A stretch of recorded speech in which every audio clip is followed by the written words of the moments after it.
Welcome into the DePaud, a DePaul Hoops podcast brought to you by UnderTheL.org. Go check out UnderTheL.org today and get on board. Under the L is the NIL collective for your DePaul Blue Demons and aims to bring financial coaching and business services to our student athletes in all sports.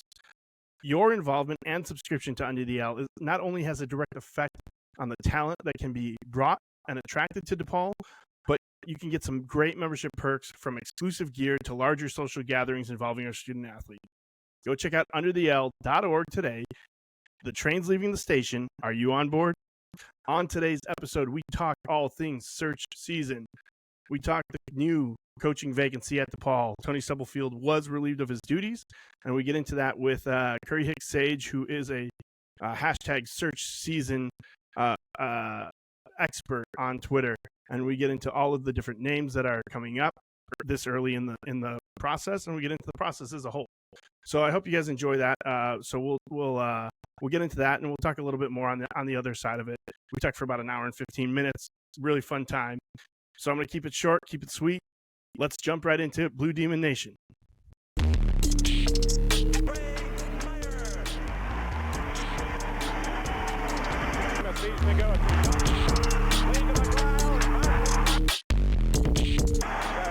McAdoo look to his shot. Spins, fade away. Yes, sirree! Chandler hits the three. Oh, tough shot. Lands. Giving it up to Reed.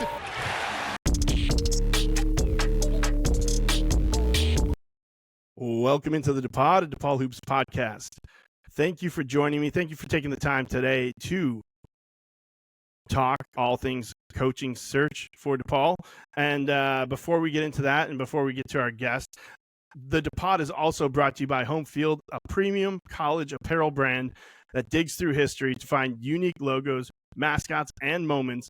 So head over to homefield.com, and if you're a first-time customer, use promo code DePaud at checkout and enjoy 15% off your order. And if you have been a customer of Home Field, be sure to click the link in my bio and get a little extra there, a little extra perks there as well. So today's episode, Tony Stubblefield was relieved of his duties as head coach. Great guy. I appreciate the time that we got to spend, interviewing and things like that. He was a really awesome guy, but it was apparent that a change needed to be made, and Dwayne Peavy did that. So now we're left with a vacancy at the head coaching position for DePaul, and we've got a lot to talk about. So without further ado, I'm going to toss it over to my interview with Curry Hicks Sage, the Twitter coaching search firm himself, the man in the whole space for all of you guys to enjoy. It's an hour and 15 minutes long. Sit back, relax, and enjoy.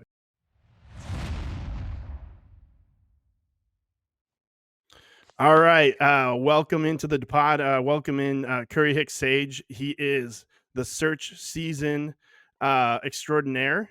He started off doing UMass Twitter Spaces a couple years back, and it kind of blew up from there. So welcome on, Curry Hicks. Great to be here. Excited to talk DePaul stuff. It's been a long time coming, I think, and I'm excited to jump in. No, thanks for taking the time. So why don't you start off by telling me what you do, or telling the audience what you do? In terms of the search space, yeah.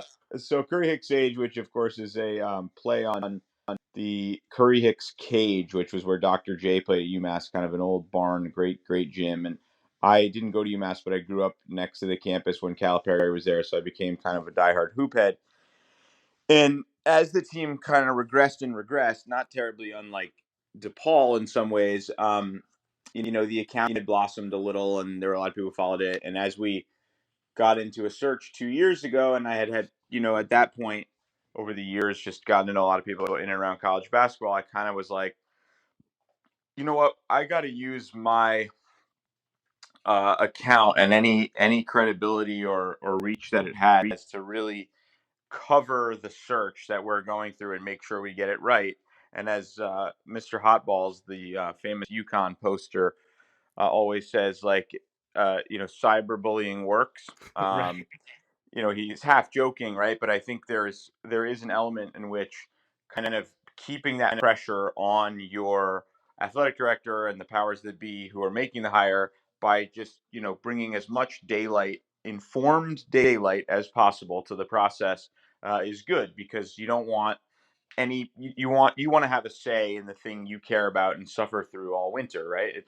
And if it's most cases it's a couple weeks. In your case, it's going to be 10 or 11 weeks, but Right. that's a fairly short amount of time in the grand scheme of how much time diehard fans spend thinking about and watching their team. So I always felt like there should be an element of um, fan involvement and the kind of traditional like deference to the professionals.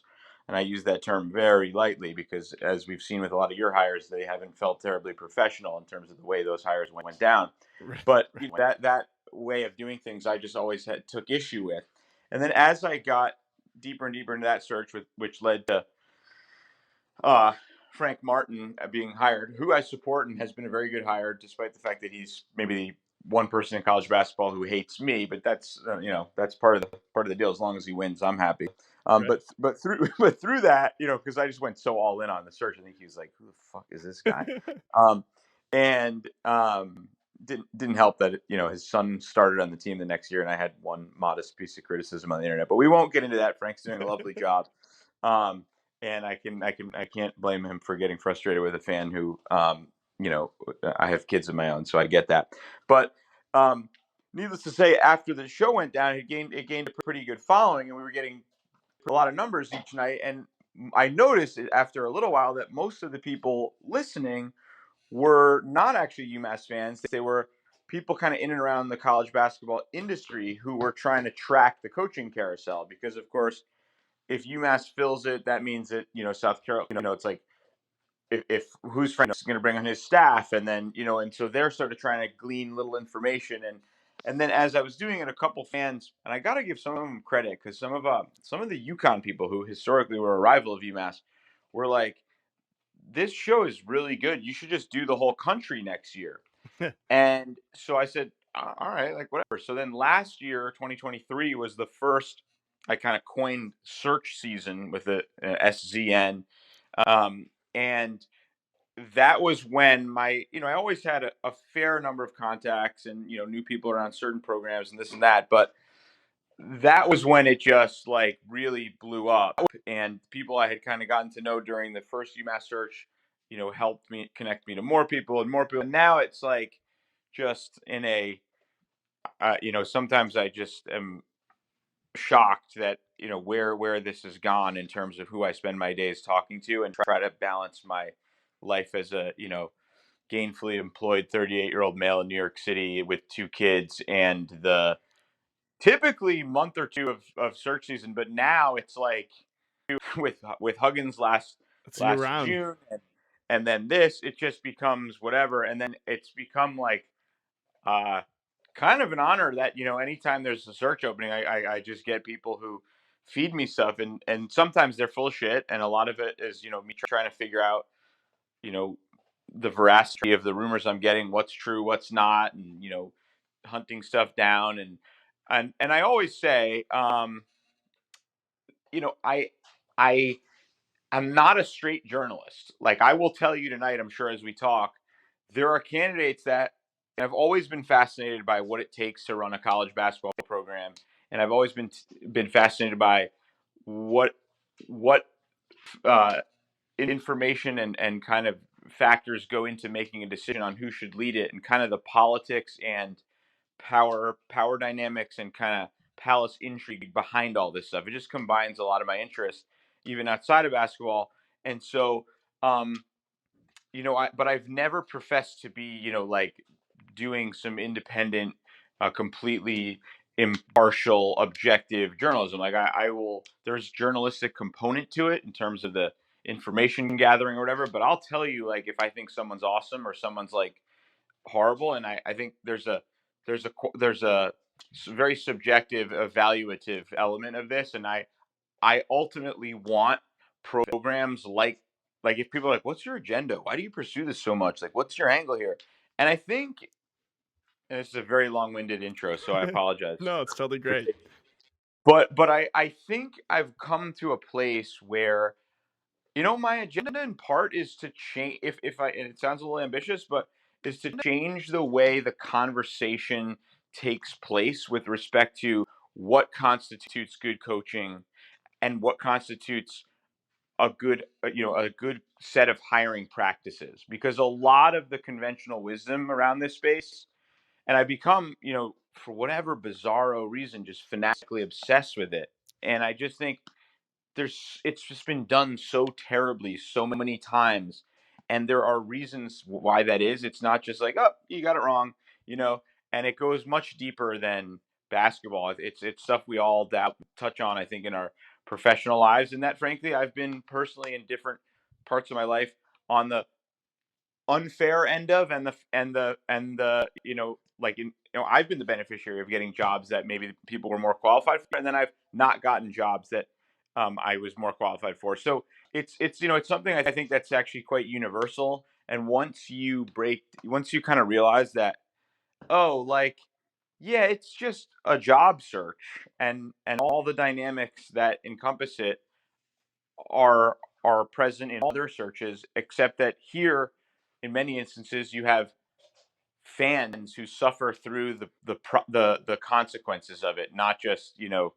employees or whomever. And So I and just the, find it oh, endlessly sorry. fascinating, and I just love to get in the weeds, and it's become a strange, major part of my life this time of year. Yeah, and DePaul's really a case study as to why like it needs to be looked at differently, really, because you look back at the previous couple of searches they had, hiring a search firm to the previous athletic director hired a search firm to find the a coach that had previously coached here. So definitely needs to be looked at with a little different lens, right? So I appreciate you taking the time to come on and with this new vacancy at DePaul and talk a little bit about what we need to look for as a fan base and coaches, and how we should go about putting those names forward.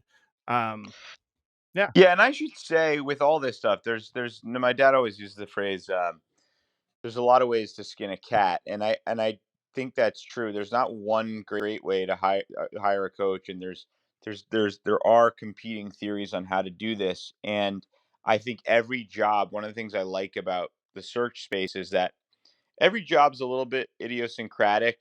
They're all a little bit different, and there's certain factors that you know are more prevalent at some places than others, and I think it's case specific. So I don't have like one abiding philosophy. I think that what I would say for and by the way, I take seriously what I say, because I want to be unlike, I think, some of the search firms and some of the hiring managers, i.e., athletic directors. I want to my words, like, I want to gain my credibility by having been right, ultimately, right? So I think, use this against me if I fuck it up, and I'm sure some of these searches I will fuck up, but I think you know that's kind of like where I'm coming from. no, absolutely. And when we first started talking about this, we talked about DePaul and it being a unique situation because there's so much potential, but it's also been where it's been for the past 20 some odd years. So what do you think? So why don't we get into that and start talking a little bit more about the DePaul job specifically, and what you think the approach should be? Yeah, so DePaul's an interesting one. I mean, it's one of those jobs that there's kind of these, like, sayings that people throw around, and that have some truth and are kind of just also, like, they're pulled out of thin air. And then it's like, the conventional wisdom is like, it's a sleeping giant because it's the nation's largest Catholic school. It's in the city of Chicago, which is a hotbed for basketball talent, and it has some history. It has a nice new arena. It's building a practice facility, as I understand it, and it's the marquee sport at the institution. So that's kind of like and you tell me if I No, get you any of nailed this it. wrong, Nailed because it. you know your school. But that's like the conventional, very surface level conception of it. I also think with all these jobs, and this is a good example of it, you can really flip that on its head and say those things, many of the things to which you alluded, are actually the reasons it's not been a good job, right? Yep. When you're in Chicago, where there's a million other things going on, and people leave the city to go to Big Ten schools and think of that as like the archetypal college athletics experience. It's like the Chicago thing in some ways is also a detriment, right? Because so the conventional wisdom was like, oh, it's Chicago, but a lot of kids don't want to stay home; they want to get away for college, and um, and also then the size of it, right, becomes a little bit of a challenge because it's not the same sort of like small unified community like a Providence or a Butler where the very identity of the institution is predicated upon the quality of its basketball team, right? Right. So some of the very things that are presented as assets can actually be challenges, which is not to say that there's not great potential there. I'm just saying I think to some extent, DePaul's size, urban location, Chicago ties, given everything else that goes on there, it is not. It can maybe in some ways hurt it, and even like I do think that arena is gorgeous, but I've never fully understood. I got to say from afar, and feel free to enlighten me, but I've never fully understood why it's so far off campus. Right. Um, and that makes it, I think that makes it a little bit, sets it up for a dynamic where you're like a little bit more. It can be great if you become the team of Right. Chicago, Yeah, that's right? the thing. As far as the campus or the location, proximity to campus of the arena, there was multiple locations. I mean, this was a conversation when I was in school, from '07 to 2010, where people wanted it on campus. People were trying to figure out where to go. Should it go to the steel mill that's shutting down? There was, of course, as you know, in Chicago, politics involved, and Yeah, that was like the ROM years. I remember following it vaguely from afar, where it was like, right, it was like the ROM years, and there was all the, um, there was all the stuff with Wintrust. I can't yeah, remember. It was like a whole big thing. there's a whole big, and I don't want to upset the apple cart too much by getting into that because that's a whole another Yeah, by all episode. means, Yeah, don't. yeah. So definitely, there's that stuff at play with the location of the arena, but yeah, everything you said is absolutely accurate. Where it's harder to build a community, but I think too, like what I have noticed, I should say, in the past 2-3 years, is it's getting there from what the work, the work that the athletic department is currently doing, building the inroads within the university and all that, and with the students and faculty, it's getting a lot better. It's in a better spot than where it's been before. So there's a positive there. But yeah, no, And how far is it, by the way? How far is it from I campus? think it's roughly like 3 or 4 miles, 4 to 5 miles actually. I think it's But like, on the trajectory, did you take the train? Like, what's the? Yeah, so what the university does take coach buses for the students. They bus them there free. Well, it's included in like their tuition, so it's not necessarily Got free, it. but Got it. Yeah. free for lack of a But better. they can get there. Do they? Is it? Do they get there? You get on the bus and you get there in Uh, uh 20-30 minutes. 20 minutes. Yeah, That's 30 minutes. That's not not quick. yeah no. I would say 20 minutes probably on because at least right now because a lot of games are at 8 o'clock at night or on off times on the Yeah. weekends. But yeah, so probably 20 minutes realistically. Got it. Yeah. So yeah, but you made good points as far as like the city could be detrimental. The size of the university could be detrimental, but let's talk about the opportunity really then for a coach. What kind of coach you see fitting in this position? So I have, against the counsel of some people I trust in the Chicagoland area, I believe that that you guys need what I would describe as an obsessive, right? You need someone who's as obsessed with making DePaul basketball good as I am with coaching searches and the process of that undergirds them, and you are with rooting for your team, right? Right.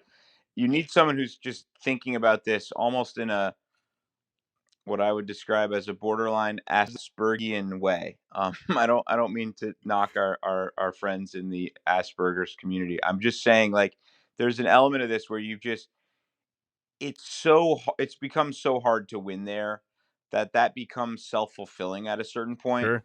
And you need someone, I think, psychologically, beyond all the X and O and all that stuff, psychologically, who sort of has a pathological belief that you deserve to be and can be good, and is going to be so unrelenting and, turning every leaf, and, thinking in every sort of outside the box manner, that it can overcome some of the challenges you face, and the fact that you are starting from uh, a position of weakness relative to your peers in the conference, who, all have better situations than you do at the moment. Right. Right.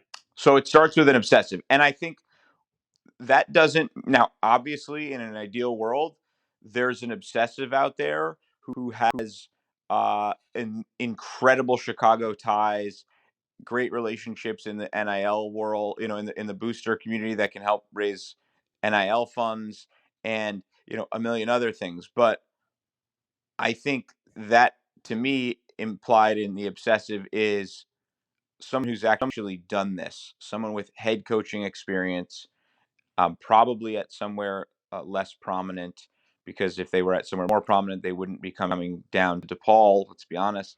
Um, and yeah, so I think that's the profile.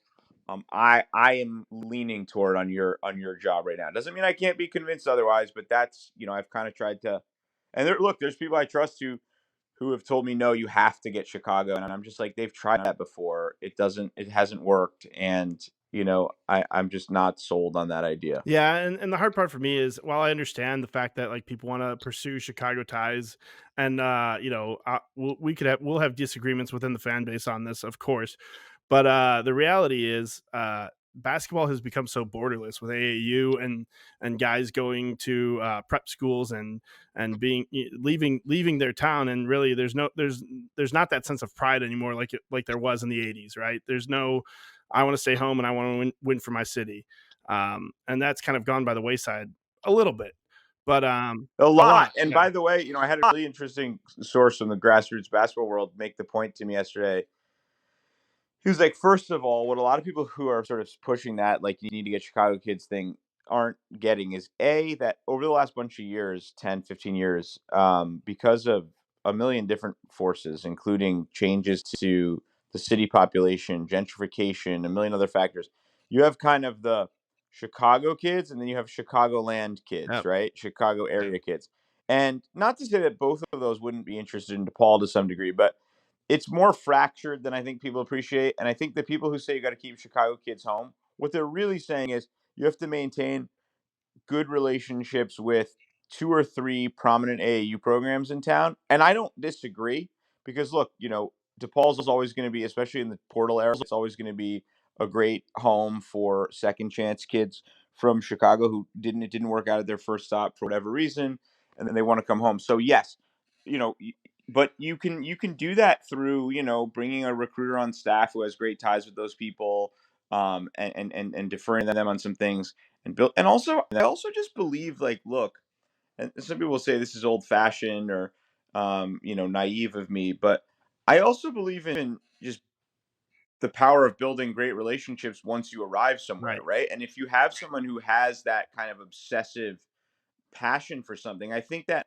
enough people in time, will kind of like be like, yeah, this guy, he gives a shit. Like, I can respect this, and it may take a little time, but I think the yes, this can be a brazenly and kind of like disturbingly transactional business. It's just like, you give me this kid and I'll take care of you, whatever.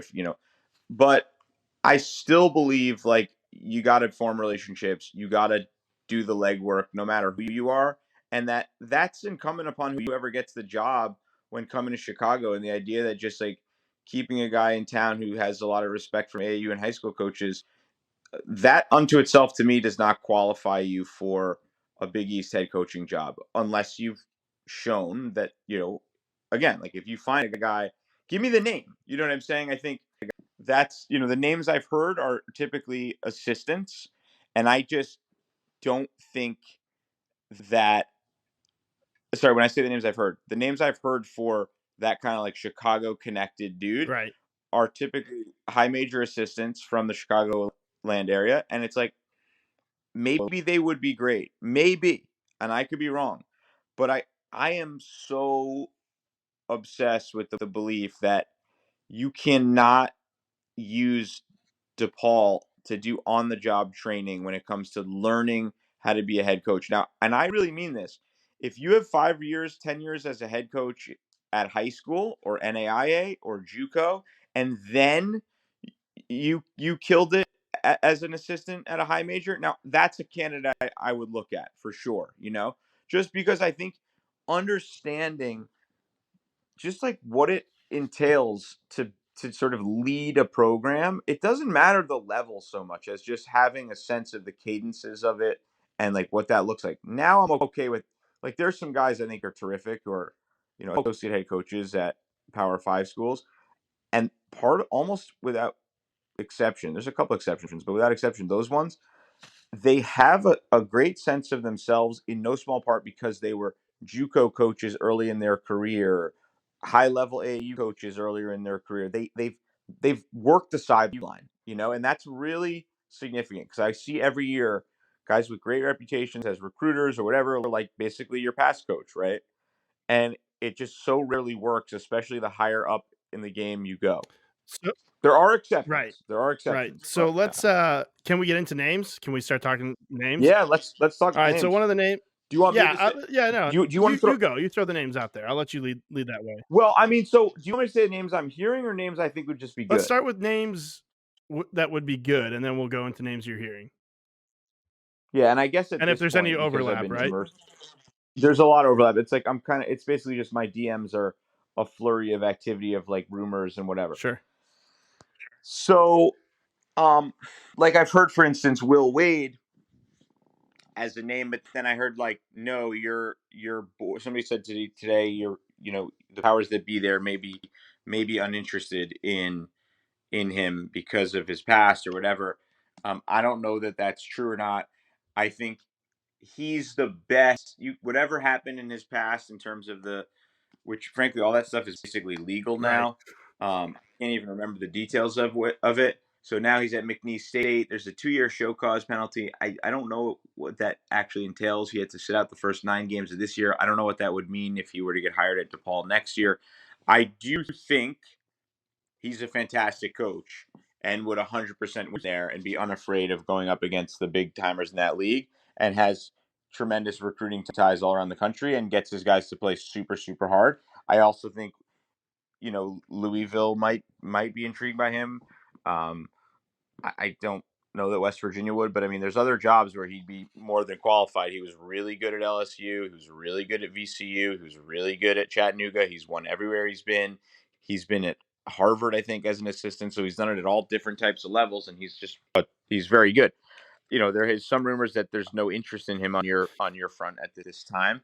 I would also caution that I think all the stuff I've heard about who they've talked to thus far, I'm kind of the mind that it's all meaningless because the next 2 months are going to introduce us inevitably to all sorts of candidates because March Madness is going to happen and people are going to get enamored by this coach or that coach. And so who's hot right now? It's a little bit like picking stocks, Yeah. Absolutely. Um, there's guys that are hot right now and they might lose 6 of their last 7, and there's things like, just around the country that will, like, Arkansas is tanking all of a sudden. Does that mean Musselman tries to get out of there and goes and gets Louisville, and then Arkansas opens, and the guy you're looking at, Will Wade or something, goes to Arkansas? You just don't know. That the carousel will spin, and I think that all of it's wise of PV, 100% wise of PV to be having all of these conversations early so he can just get a sense of the landscape. But then there's the second element of this where it's just like, oh shit, the carousel's spinning and all the other jobs are opening and guys have options now, right? Everybody will take his calls right now. Will they take his calls on March 14th or whatever, or March, what's the last selection Sunday? I think it's the 17th, 17th, yeah. so that Black Monday, they call it in the industry, like that next Monday where all, after selection Sunday, where guys who didn't make the tournament or whatever start getting clipped, or you make the NIT, you lose that first Tuesday game, and so yeah, it's great that he's having conversations, but we should just have the caveat that it's all going to change between now and then. So Will Wade, I think, is a very intriguing name, and um, then I think beyond that, you then have the more conventional kind of retread or what I would call soft landing Right. guys. So the soft landing camp is kind of a guy who may or may not be on the verge or a year away, maybe two even from getting canned, and he sees the writing on the wall and tries to get out and get something pretty decent before he leaves with having gotten fired on his resume kind of thing. Or just someone who's been fired in recent years, but is basically still pretty good and maybe got fired from a place that was like has unrealistic expectations. So in the former, I've heard a lot of Bobby Hurley rumors swirling. So he's at Arizona State. I think he's been there like 7-8 years. He's made the tournament 2-3 times. Never got out of the first round, but it's like always been mostly solid. He's like, 1 or 2 games, 3 games, maybe under 500 in league for his career. Solid. Obviously knows the Northeast, knows the Big East, from his brother and from just his family ties and all the And he rest. comes with the Chicago And ties of maybe like Nick Irvin as an assistant potentially as well. does he have Nick Yeah. Irvin ties? So I Nick forget Irvin that. is on his staff. So Oh, he's on his staff yeah, now. yeah. Okay. Is that Mac's son? I can't remember exactly the relationship, but it's in that it's in Irvin AAU the Mac universe. Irvin Fire universe. Yep. Yeah, but that's a good example, by the way, of like I'm sure that they're bringing Chicago kids to Arizona State. They have, right? yes. Like, yep. Jaden right. Smith is and one then that the comes to question mind off the becomes, top of my head. So Jaden Who Smith, is? he's I think a 3 or 4 star from Kenwood Academy, where like DePaul or Stubblefield got a commitment from Chris Riddle, who was his teammate. So it was like the one like 2 kids from Kenwood committing a day apart, and one went to ASU and one went to DePaul. So yeah, that's where I kind of see like that Chicago tie come into play. Yeah, That's on a staff. but then I would say well, okay, so he got Chicago kids out there. Did he succeed at the level of which would be transferable to DePaul? And that's a question for your fan base and for your AD ultimately. Sure. But I think that look, when Bobby Hurley was good at Buffalo, um, and got that place humming for Nate Oates to then take it over and have success of his own, or was it the reverse? I forget. Yeah, it was I think yeah. But anyway, yeah, like that name just I'm gonna be honest. Like I said this to someone today about Bobby Hurley. I go, if you've listened to the Bobby Hurley interview on Pardon My Take from the Final Four last year, great interview by the way. I literally said, and I was really not even half joking, maybe an eighth joking. I said, Bobby Hurley is a little too chill and normal and kind of like self-effacing and like for the DePaul job. And I'm obviously a little bit joking in that, right? Like he can coach, he's got pedigree, you could do worse, but does he fulfill that kind of obsessiveness that his brother has at UConn, right? And this has been written about, and it's dangerous to get into kind of armchair psychology, but it's been written about a little bit of like, Bobby had more success as a player, and then Danny really came into his own as the better of coach among the two. And they've also said they don't want to ever coach against each other. I never buy public declarations of that sort. I think people's minds change, and what they tell the press, is subject to the vicissitudes of the moment or whatever. I don't know if I used that word correctly, but let's hope I did. And so I just think like this guy is a little too sane to go take that job. Also he's been out in Arizona for like 8 years. That's a lot of sun, and can you do it on a cold day in Chicago, right? Like, and so look, could be worse, but it is, to me, that's kind of your soft landing candidate, maybe even retread if he gets, depending on how his year ends at ASU, if he were to get run, which probably isn't likely. Right. But anyway, then the other one in that camp with whose name you hear bandied about is Chris Mack, who was really kind of, I don't know if he got a raw deal at Louisville, but I mean, you take away, like, he's still a very good coach, and he was pretty good even at Louisville. They just have incredibly high expectations, and I think some things were going kind of south off the court. I don't know all the dynamics there. It didn't sound great, but it never is. And with time, fine, who cares? Not a big deal. And he was great at Xavier. Now the question becomes, I think he's still got a lot of buyout money that's owed to him, right? Yeah, I heard that it's like April this year that it's over though. I heard. I don't know if Oh, that's all right. true, but I heard. Okay, well, that's interesting too, timing wise, because sometimes they want to wait till the actual end of the day. And if you get hired March 29th, there's implications. Anyway, he's good. Again, he's done. Xavier and DePaul and Louisville have, particularly Xavier, actually, spectacular infrastructure in place to be successful. Spectacularly good. There's a reason Sean Miller took that job, right? Right. And what's his name? Who was there between Mack and Miller? What's his Yeah, name? Travis Travis Steele. Yep. Steele. Yep. Was it? Travis Steele sounds like the name of a porn star. I'm so sorry to say that, but um, anyway, but he wasn't very good, and he still got a lot of wins there, and maybe made the NIT. Like, that's a really good gig, and so DePaul is going to come with, again, like, Xavier basketball runs Xavier the university. DePaul, you're navigating different dynamics. The centrality of basketball to the campus profile is not what it is at Xavier, I think. And so you just don't, it's like I watched Archie Miller just absolutely kill it at Dayton. And then he didn't get it done at Indiana, and now he's not really getting it done in the first 2 years at Rhode Island. That could change, but you just then start to wonder, well, yeah, he's good, but Dayton's a really good job. Anthony Grant couldn't win at Alabama, and he's a top 20 Right. team there now. They sell out every game. So there are situations that, and so I think someone who's been accustomed to some of those things, do they have the, not to say they can't navigate, all the whatever administrative dynamics, bureaucracy. I don't know all the specifics of your school. You would know that far better than I would.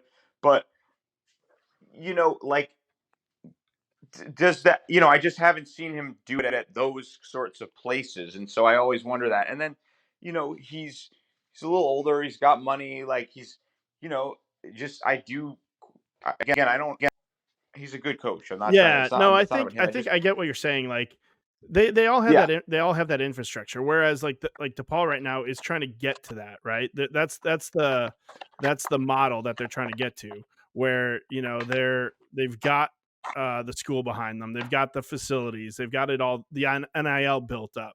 That's the model that DePaul wants to get to. So Mac doesn't really have that. He hasn't built the program, right? Like he's done well where he's stopped, but he hasn't built something from the ground up. He also did it basically in like he was sort of just at his last stop came kind of at the beginning of Right. the Yep. NIL era. And things have changed a ton the last 2 years, really. But yeah, so okay, yeah. So then let's get to the obsessives, right? The kind of, and the name that keeps coming up, and I should note that Trilly Donovan, the prominent other burner account, I guess. I mean, plenty of people know who I am. I'm not like Trilly, who's a completely incognito force in the world. But we sort of, the two of us, for a couple months now, have been on the Josh Schertz train at Indiana State, and it kind of started before that the Schertz momentum became a little more national. So it dovetailed nicely with the fact that, like, we were really high on him going into the year. I think he won Mo Valley Coach of the Year last year in year 2 at Indiana State. But then he just, like, if you've watched them, they're just unbelievably fun to watch, and they're top of Ken Palm for like every offensive category. They run such a fun system, and they're just a very, like, every year as a kind of college basketball sicko, I find different teams that I fall in love with. Last year, I really loved Colgate's offense. There's just different, teams every year, but um, Shirts is my guy at the moment. I just find him to be electric. I find the offense they run to just be electric. He's kind of this like just kind of stocky gym teacher looking guy who is in such amazing command. You watch him on the sideline and it's like watching a classical music, an Like the orchestra Boston Pops. maestro Yeah, just definitely. He's just conducting, like this offense that, runs it. It's all run through this like 6'10" goggled Chicago suburbs kid who's, a little bit heavy set and he's like the Jokic of the Mo Valley.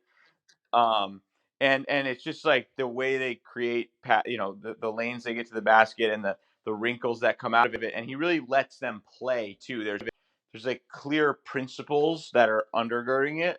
And yet he gives them a lot of freedom. It's like a perfect combination for the modern era. It looks a lot more like NBA stuff. So that has just been a thrill to watch. And that program was really bad for a long, long time before he got there. And he flipped it quick. And critically, and this is a bias of mine, I don't know if I've said it tonight, but he was a spectacular D2 coach for a dozen years. Basically turned a kind of random school in the kind of East Tennessee countryside.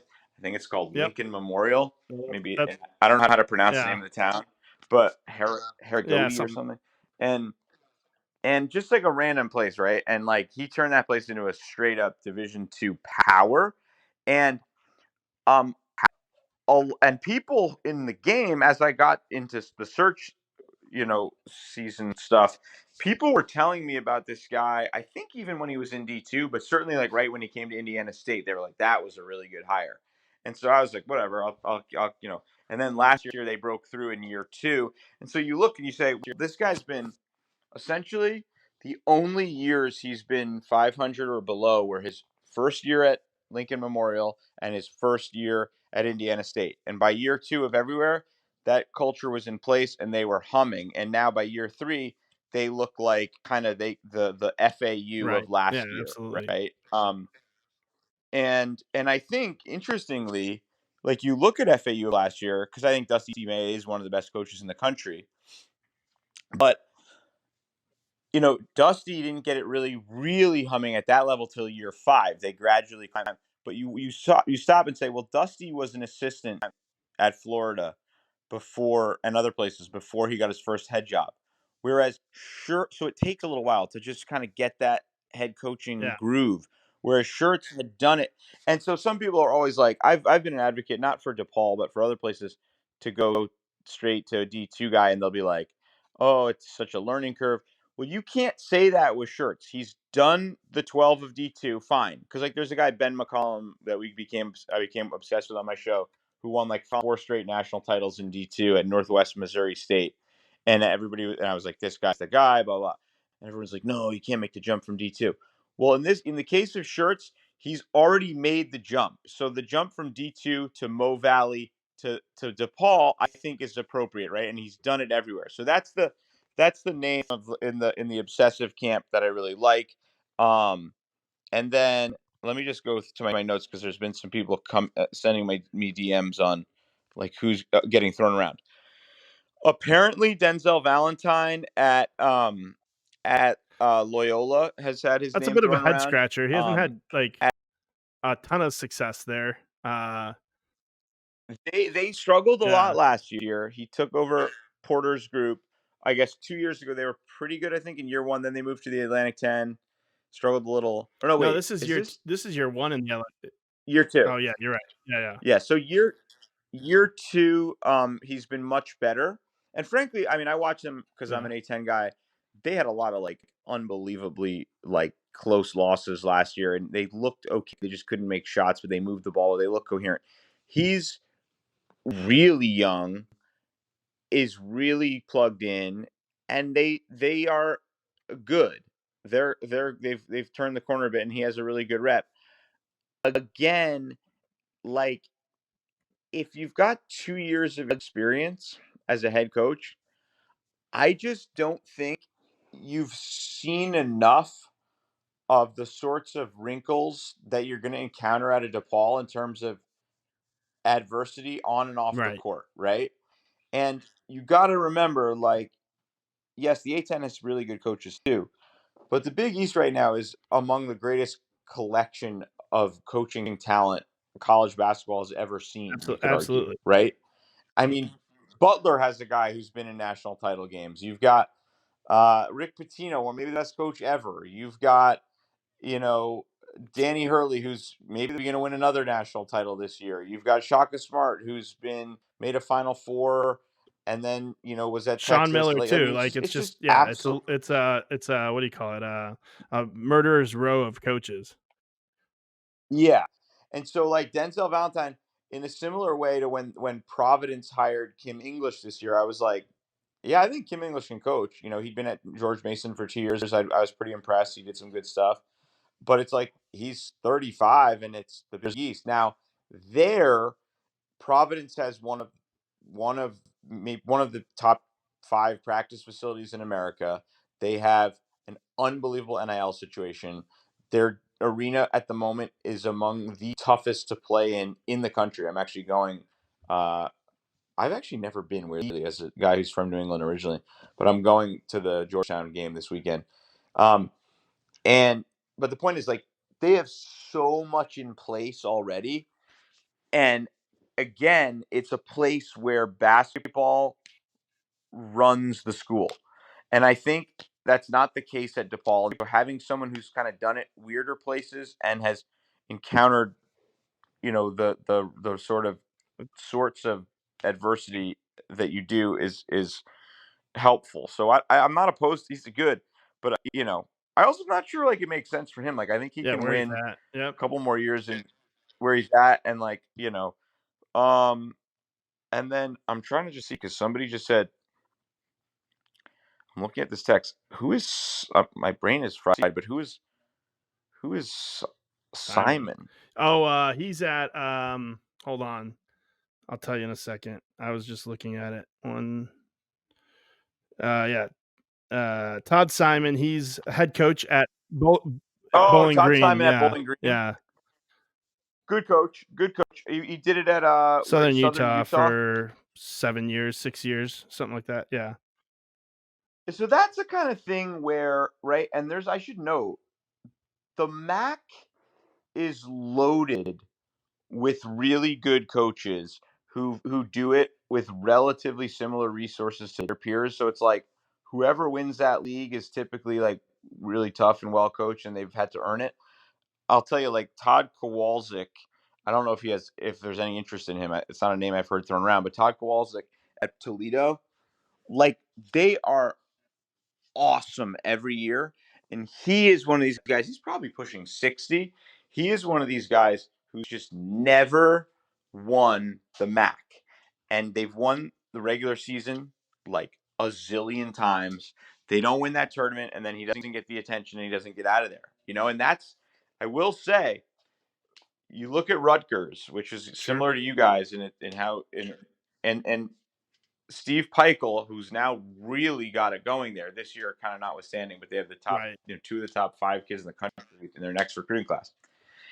He was at Stony Brook for a long time, out on Long Island, a smaller D1 school, and they would win their league or come in second, to Vermont. Like they basically like not win the conference tournament.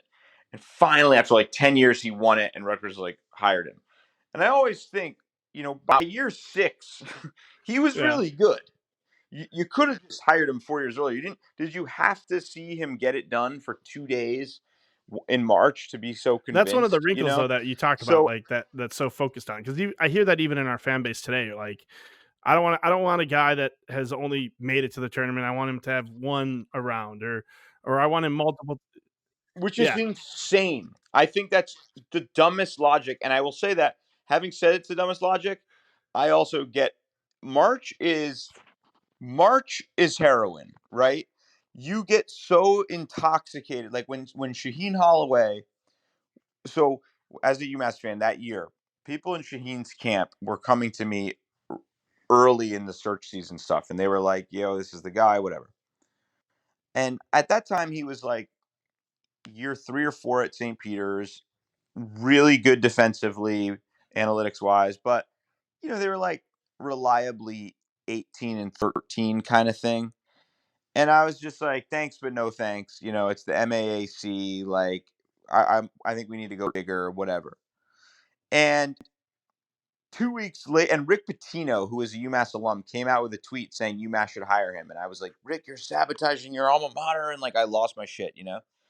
And 2 weeks later, he beats Calipari. He beats, they make the Right. Elite Eight, right? And you're just like, and they're running great stuff, and they're playing harder than anybody on the planet. And Shaheen Holloway is the toast of the universe.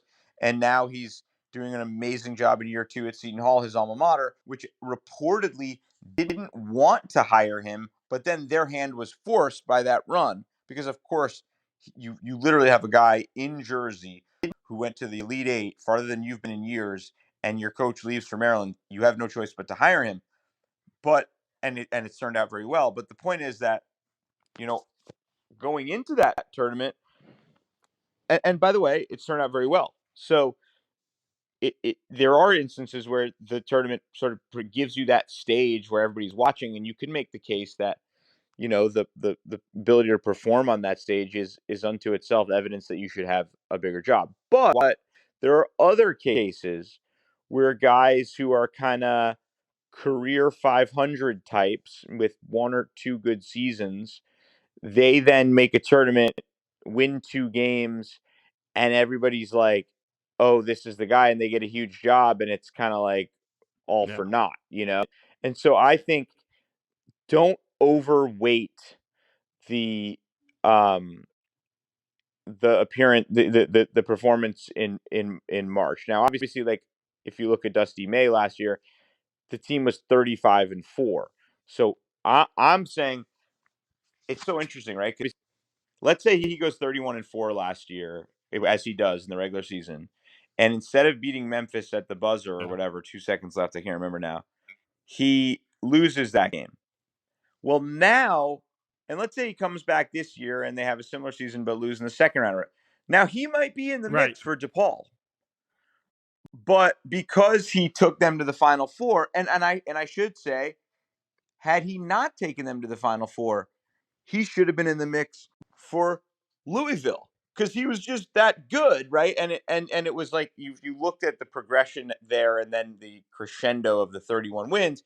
It was clear that he was really good. But again, like, don't get so caught up in March one way or the other, and or use that as either evidence to further your point, or just think of it without the heroin Right. aspect to it. I No, don't no, mean to of make course. light of those who struggle with substances, but yeah. So What so about a Porter the Mac Moser? has Okay. So that's the other name I was going to mention. So he has reportedly like a $6 million Okay. buyout at Oklahoma. I have also heard over the years he's not happy. He's not, not that he's not happy. I don't know anybody in his camp, so I really can't speak to it with great detail. But I think that he obviously loves Chicago. Right. the Chicago area. He was at Illinois State.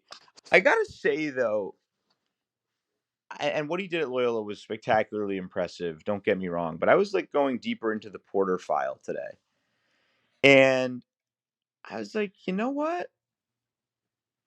This is not as impressive as I was.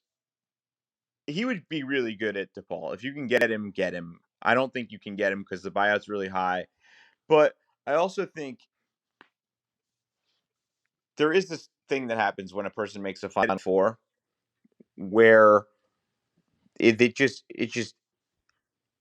elevates them to such a degree that it like I've told, Yeah. I think on our DMs, I've told you I think this guy at Kyle Washington Smith. State, Kyle Smith, is a spectacularly good coach.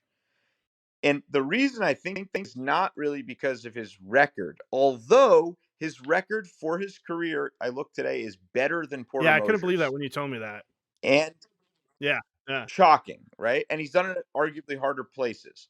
Um, and he's never been to an NCAA tournament. So there's a Paul fans listening who aren't college hoop sickos are saying, Well, then why would you ever consider him? What do you mean he's never been to a tournament? Where's he coached? Well, he's currently at Washington State. I think they made a, maybe even one or maybe made a Yeah, NIT final under him. In the last like 37 years or 40 years or whatever it is, there's only two coaches at Washington State who've made the tournament. And you think, oh, it's a Pac-12 school. I mean, not really. Well, first of all, no one's a Pac-12 school anymore. But who's made it? Tony Bennett, who would, Virginia. Yeah, then of course Virginia, right? And Kelvin Sampson. I think a top three sport absolutely. guy in the sport in like 87 or something. So whereas like Ernie Kent, who made a bazillion tournaments at Oregon, Right. never got it done, right? And so you look at Kyle Smith, a place that has. I'm looking last night, like literally, they beat Utah. Utah's like a top 25 Ken Palm team going in. They beat him by 20 in Washington State. There's 2,600 people at the game.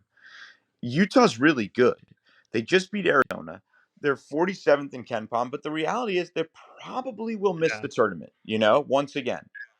This is a guy who took University of San Francisco to third in the WCC, which means nothing unless you're a Right. college basketball sicko. But think about It's that league. Gonzaga, St. Mary's, and That that's means it. that was when So yeah, that's great. And BYU. and Okay. BYU Yeah. was in it Yeah. at that time. So for anybody to come in third, that's not one of those three teams. It's to me that's like winning a Absolutely. Yeah. championship. And the reason I know of Kyle Smith is because I live very close to Columbia, which is just always the dregs of the Ivy League, and I would love him to be good because it's just my nearby. I take my 7-year-old to games like all the time, and when he was there, they won 25 games last year, won the CIT or whatever it was. They have not, in the 8 years since he left, under a guy who had success at NJIT, is not a bad coach. They have not cracked the top half of the Ivy League one time. And, when he was at San Francisco, he left the job to Todd Golden, Yeah. a young coach who gets them to the tournament and then is now the head coach at Florida. So I just note this because, and again, like Todd Kowalczyk, another example, a guy at Toledo, he's won an unbelievable clip, much more than Kyle Smith, but they've never won. Now it's arguably an easier job slightly, but Right. it's still Yeah. Toledo, right? And he's just never made a tournament. Um, and the other guy in that league that's good is Senderoff at Kent State, who's seems like a little bit of an oddball, but I don't think he's ever had a season under 500. They won the league last year. So, and then, I mean, the guy, John Yeah. Groch, Yeah. or, Yeah. who was at Illinois, I think that doesn't play, unfortunately, because you guys there's people in the city that have a memory of the Illinoisers, but he's killed it at Akron. And Jeff Bowles at Ohio is another guy who's won. And he's interesting. He made a Sweet 16 one year or a second round, if memory serves, and didn't jump at another gig. And then you're fucked because if you don't jump and you come back to a tough MAC and don't win it, you're forgotten about and you languish in obscurity. So that's like a tough spot for him. But he was an assistant at Ohio State for a long time, and he can coach. So there's a lot of guys in that league that are good. And No, I was then gonna say. So, yeah, go ahead. so really, what where we're at is someone like a Josh Schertz, Bobby Hurley's on the list. But who would you like? Who's your 1A or your number one, and then your 1A then for DePaul? At this moment in time, I'm all about Schertz Mentum because I've been watching that team. So I fully acknowledge that I have like heavy recency bias, and I fall in love with certain teams each year. Like last year was Colgate, Matt Langle. So that'd be like my one. The reason that Kowalczyk, I can't even believe I'm saying Kowalczyk. That wasn't one I was thinking of going into this show. But and then of course the recency bias of watching Washington State, beat Arizona and Right. Utah in the last couple of weeks with a team that, I mean, that team, like all due respect, if any Washington State fans are listening, it's pretty clear there's not a dime of NIL there, and because the kid at Bamba or Yeah. whatever, Yeah. TJ Bamba at Villanova, who got $1 bazillion to go there, right? He was a Washington State kid. And Washington State's like best player is a literal transfer from Idaho, and they're 14-6 destroying top 20 Ken Palm teams. And you just stop and think, like, if they could have had a little bit of NIL money to keep the kid who went to Nova, now Smith is 17-3 or something, and they make a tournament at Wazoo, and everyone's like, you made a tournament at Wazoo, he's gonna get West Virginia, right? Instead, they're probably gonna narrowly miss the tournament, and this guy who's done a spectacular job with nothing resources wise is going to be like not a name for DePaul. So I, as someone who's sort of committed to this idea of like moneyballing it a little bit, and I think Okay. he'd be my 1A. I don't know that he even, you know, you know, it'll be interesting to see what happens with Washington State, and like if they go to the Mountain West, like you could argue that that's a better gig all of a sudden, so who knows? But I think like, you also have to look at guys who've won in different regions. I like that about both Schertz and Smith. I think that, and Justin, or what's his name? Not Justin Simon, I think the assistant at Yale. I don't even know why I know that. Todd Simon. Todd Simon. He's a guy who won at Southern Utah, won at Bowling Green. That's like, I think that's noteworthy when you've done it in weird different places. It shows that you can coach, and it's not just like reliance on certain regional ties. So look, Will Wade would be probably my number one, right? If you could get him.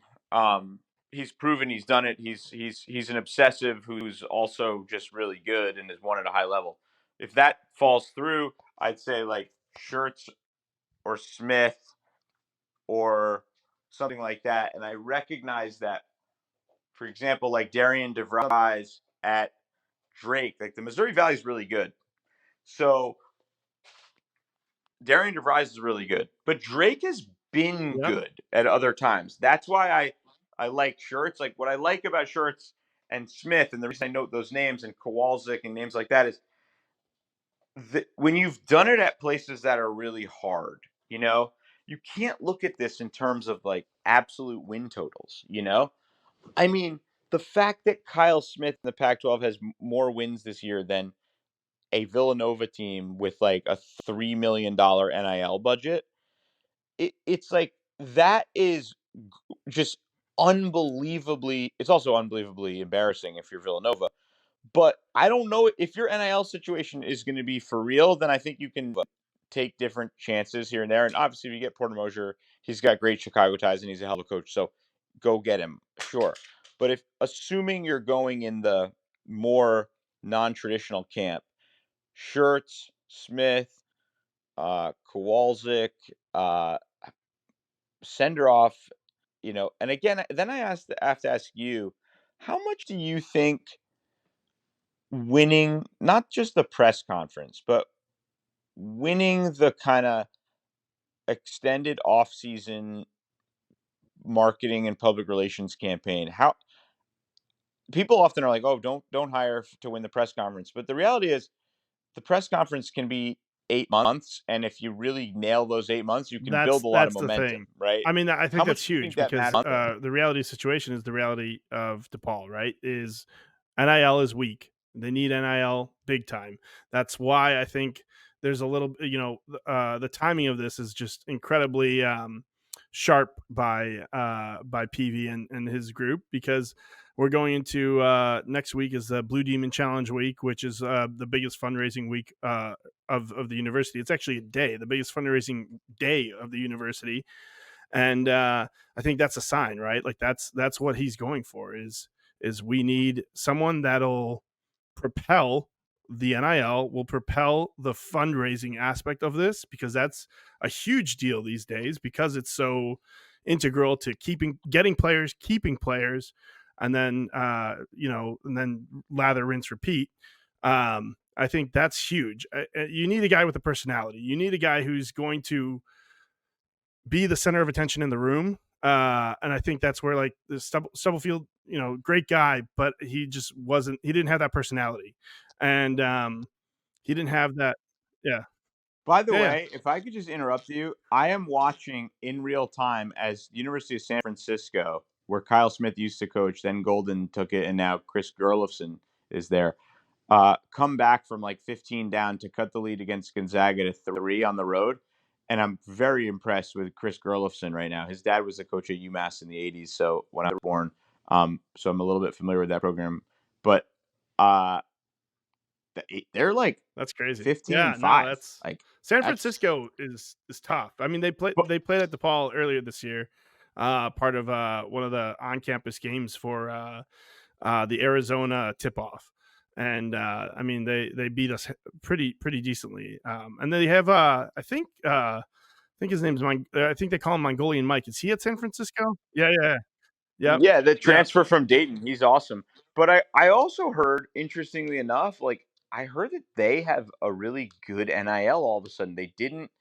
Well, there was no NIL when Smith was there, but then I think again, just saying it. Look yeah, to coaching trees, right? And a lot of times, guys make a like with Smith, he's going to come in there and he's going to get you to a place where the yeah. next hire kills it. And that's what he's done at San Francisco, where two guys have been really good since he left. And I think sometimes, and Kowalczyk, I think would be like that. I think the ceiling with Shirts right now is as high as anybody. He's like 47. He's in that prime.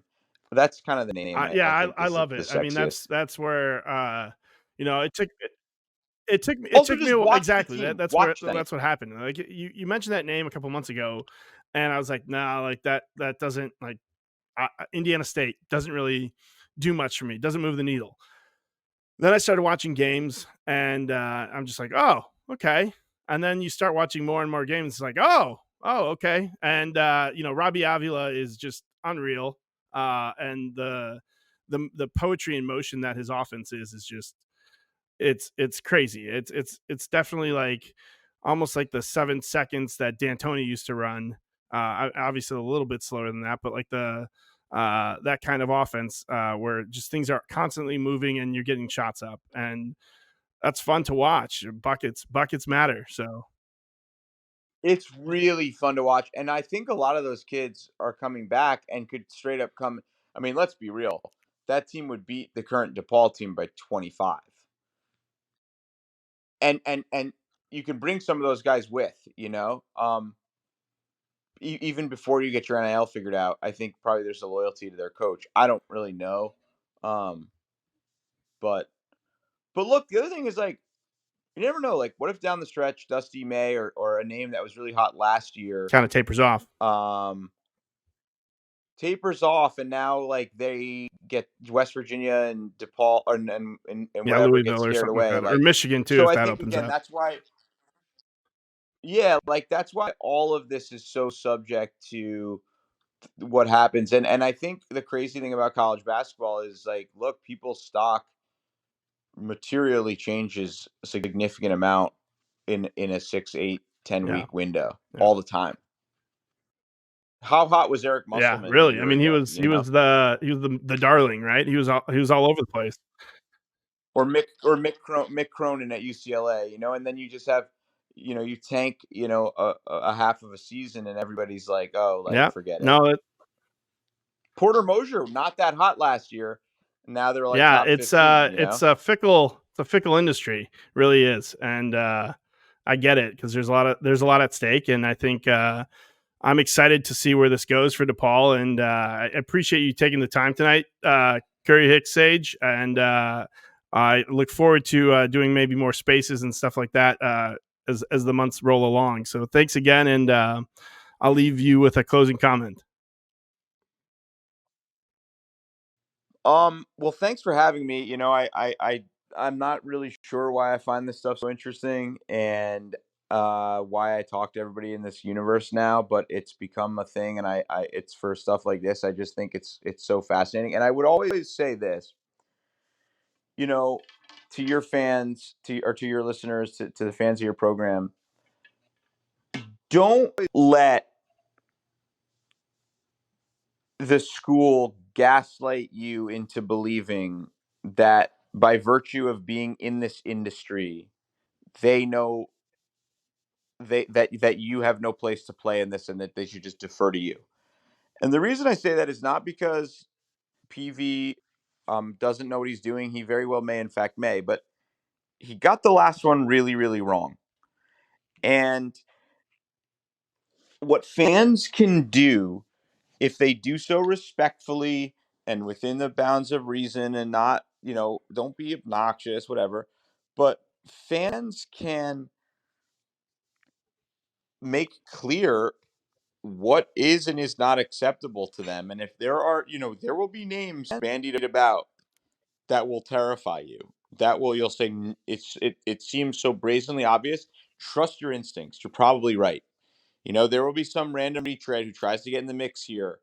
I mean, we Yeah. saw like Steve Lapis throwing out Bob Huggins' name. Like that is, I mean, there are people who really will say things that are legitimately 25 years outdated, um, decade outdated, whatever. And there is a little bit of a kind of coaching search industrial complex where powerful people who have connections to donors and the like will pull the wool over your eyes and throw around names that simply are not the right fit for you and may not be the right fit anywhere. And you as fans have to basically be the the people saying, standing, what's the expression, like Yeah. standing athwart atop history yelling stop, whatever, like that's probably from some like problematic figure and I'm going to get canceled for that, but I don't even remember what that's from, but the point is that, like, you have to be on top of this, right? You guys got to keep your eyes on the prize here, right? And um at a certain point, like, coalesce around what is acceptable and what isn't, because if the more divided the fan base is, the easier it is, and the boosters and whatever, the easier it is for the decision makers to just do what they sort of feel like doing for whatever reason, and that's when you lose any sense of accountability. Yeah. No, I think it's definitely something that I think a lot of us are keeping an eye out for. I mean, obviously with that Lapis thing with Bob Huggins. That wasn't real, to be clear. I mean, that was Yeah. just yeah. Someone else shout out Kevin Ollie, and I was like, come on, like, look what he did at UConn. Like, yeah, okay, he won, but like, by all accounts, I mean, you ask a UConn fan, and it was an abject failure. So yeah, I mean, we definitely have to keep an eye on that. And remember, people are, agents, managers, friends, family, people are, they have ties in the press, in the national media, and people use these openings as opportunities to float names, even if they know they're not going to take it.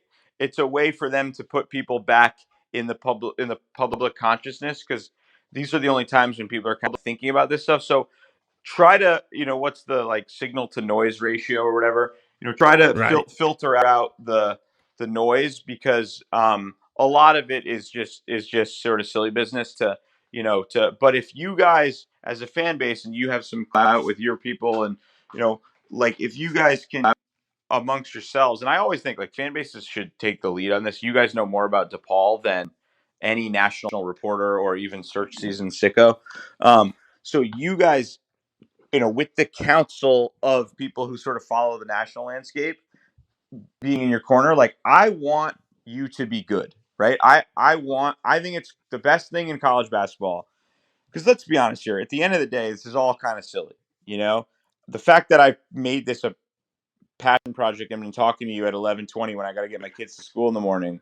Actually, my little one has an ophthalmologist appointment, but he's got glasses. It's really cute. He's 4. But Oh man. all of this is silly business in some ways, and yet, if everybody's going to have skin in a stake in the people who suffer through it every winter, I believe fundamentally, like, my philosophy is they should have a big say too. So they should have fun with the search leading to it.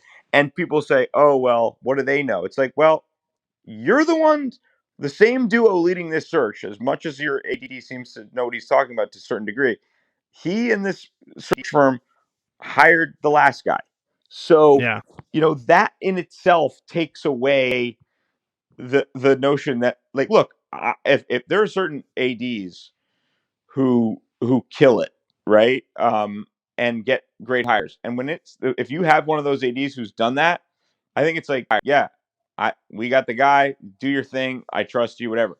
But if you've not been shown that, again, no knock on PV, I've heard good things about him.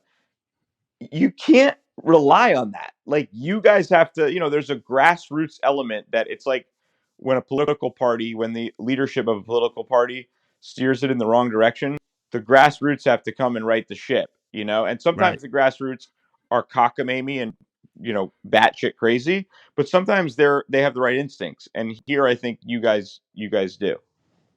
Well, I appreciate it. And I think there'll definitely be more conversations to be had. And I appreciate your time and look forward to when this is all over and we've got the right hire and the right coach in place. So thanks again, Curry Hicks. Yeah, personally, I never want it to be over, but thanks for having me.